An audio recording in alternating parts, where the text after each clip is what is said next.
ലേവ്യപുസ്തകം അദ്ധ്യായം 18.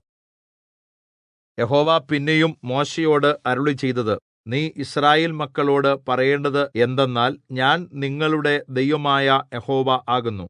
നിങ്ങൾ പാർത്തിരുന്ന ഈജിപ്റ്റിലെ നടപ്പുപോലെ നിങ്ങൾ നടക്കരുത്. ഞാൻ നിങ്ങളെ കൊണ്ടുപോകുന്ന കനാൻദേശത്തിലെ നടപ്പുപോലെയും അരുത്. അവരുടെ ചട്ടങ്ങളിൽ നിങ്ങൾ നടക്കുകയുമരുത്. എന്റെ വിധികളെ അനുസരിച്ച് എന്റെ ചട്ടങ്ങളെ പ്രമാണിച്ചു നടക്കണം. ഞാൻ നിങ്ങളുടെ ദൈവമായ യഹോവ ആകുന്നു. ആകയാൽ എന്റെ ചട്ടങ്ങളും ന്യായങ്ങളും നിങ്ങൾ പ്രമാണിക്കണം. അവയെ ചെയ്യുന്ന മനുഷ്യൻ അവയാൽ ജീവിക്കും. ഞാൻ യഹോവ ആകുന്നു. നിങ്ങളിൽ ആരും തനിക്ക് രക്തസംബന്ധമുള്ള യാതൊരുത്തരുടെയും നഗ്നത അനാവൃതമാക്കുവാൻ തക്കവണ്ണം അവരോട് അടുക്കരുത്. ഞാൻ യഹോവ ആകുന്നു. നിന്റെ അപ്പന്റെ നഗ്നതയും അമ്മയുടെ നഗ്നതയും അനാവൃതമാക്കരുത്. അവൾ നിന്റെ അമ്മയാകുന്നു. അവളുടെ നഗ്നത അനാവൃതമാക്കരുത്. അപ്പന്റെ ഭാര്യയുടെ നഗ്നത അനാവൃതമാക്കരുത്. അത് നിന്റെ അപ്പന്റെ നഗ്നതയല്ലോ. അപ്പന്റെ മകളോ അമ്മയുടെ മകളോ ആയ നിന്റെ സഹോദരിയുടെ നഗ്നത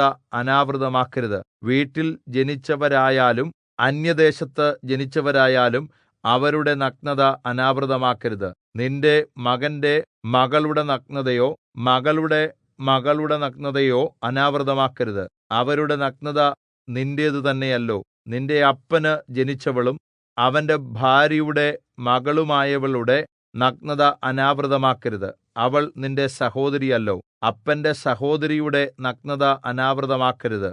അവൾ അപ്പന്റെ അടുത്ത ചാർച്ചക്കാരത്തിയല്ലോ. അമ്മയുടെ സഹോദരിയുടെ നഗ്നത അനാവൃതമാക്കരുത്. അവൾ നിന്റെ അമ്മയുടെ അടുത്ത ചാർച്ചക്കാരത്തിയല്ലോ. അപ്പന്റെ സഹോദരന്റെ നഗ്നത അനാവൃതമാക്കരുത്. അവന്റെ ഭാര്യയോട് അടുക്കയുമരുത്. അവൾ നിന്റെ ഇളയമ്മയല്ലോ. നിന്റെ മരുമകളുടെ നഗ്നത അനാവൃതമാക്കരുത്. അവൾ നിന്റെ മകന്റെ ഭാര്യ അല്ലോ. അവളുടെ നഗ്നത അനാവൃതമാക്കരുത്.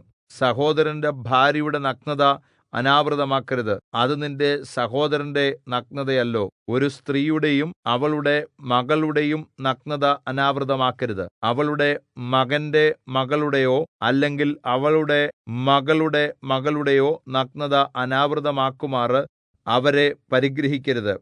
അവർ അടുത്ത ചാർച്ചക്കാരല്ലോ. അത് ദുഷ്കർമ്മം. ഭാര്യ ജീവനോടിരിക്കുമ്പോൾ അവളെ ദുഃഖിപ്പിക്കുവാൻ അവളുടെ സഹോദരിയുടെ നഗ്നത അനാവൃതമാക്കുമാറ് അവളെ കൂടി പരിഗ്രഹിക്കരുത്. ഒരു സ്ത്രീ ഋതുനിമിത്തം അശുദ്ധയായിരിക്കുമ്പോൾ അവളുടെ നഗ്നത അനാവൃതമാക്കുമാറ് അവളോട് അടുക്കരുത്. കൂട്ടുകാരന്റെ ഭാര്യയോടുകൂടി ശയിച്ച് അവളെക്കൊണ്ട് നിന്നെ അശുദ്ധനാക്കരുത്. നിന്റെ സന്തതിയിൽ ഒന്നിനെയും മോലെക്കിനർപ്പിച്ച് നിന്റെ ദൈവത്തിന്റെ നാമത്തെ അശുദ്ധമാക്കരുത്. ഞാൻ യഹോവ ആകുന്നു. സ്ത്രീയോട് എന്നപോലെ പുരുഷനോടുകൂടി ശയിക്കരുത്. അത് മ്ലേച്ഛത. യാതൊരു മൃഗത്തോടും കൂടി ശയിച്ച് അതിനാൽ നിന്നെ അശുദ്ധനാക്കരുത്. യാതൊരു സ്ത്രീയും ഒരു മൃഗത്തോടുകൂടി ശയിക്കേണ്ടതിന് അതിന്റെ മുമ്പിൽ നിൽക്കുകയും അരുത്. അത് നികൃഷ്ടം. ഇവയിൽ ഒന്നുകൊണ്ടും നിങ്ങളെ തന്നെ അശുദ്ധരാക്കരുത്. ഞാൻ നിങ്ങളുടെ മുമ്പിൽ നിന്ന് നീക്കിക്കളയുന്ന ജനതകൾ ഇവയാൽ ഒക്കെയും തങ്ങളെ തന്നെ അശുദ്ധരാക്കിയിരിക്കുന്നു. ദേശവും അശുദ്ധമായി തീർന്നു. അതുകൊണ്ട് ഞാൻ അതിന്റെ അകൃത്യം അതിന്മേൽ സന്ദർശിക്കുന്നു. ദേശം തന്റെ നിവാസികളെ ഛർദ്ദിച്ചു കളയുന്നു. ഈ മ്ലേച്ഛത സകലവും നിങ്ങൾക്ക് മുമ്പേ ആ ദേശത്തുണ്ടായിരുന്ന മനുഷ്യർ ചെയ്തു. ദേശം അശുദ്ധമായി തീർന്നു. നിങ്ങൾക്ക് മുമ്പ് ഉണ്ടായിരുന്ന ജനതകളെ ദേശം ഛർദ്ദിച്ചു കളഞ്ഞതുപോലെ നിങ്ങൾ അതിനെ അശുദ്ധമാക്കിയിട്ട് നിങ്ങളെയും ഛർദ്ദിച്ചു കളയാതിരിക്കുവാൻ നിങ്ങൾ എന്റെ ചട്ടങ്ങളും വിധികളും പ്രമാണിക്കണം. ഈ മ്ലേച്ഛതകളിൽ യാതൊന്നും സ്വദേശിയാകട്ടെ നിങ്ങളുടെ ഇടയിൽ പാർക്കുന്ന പരദേശിയാകട്ടെ ചെയ്യരുത്.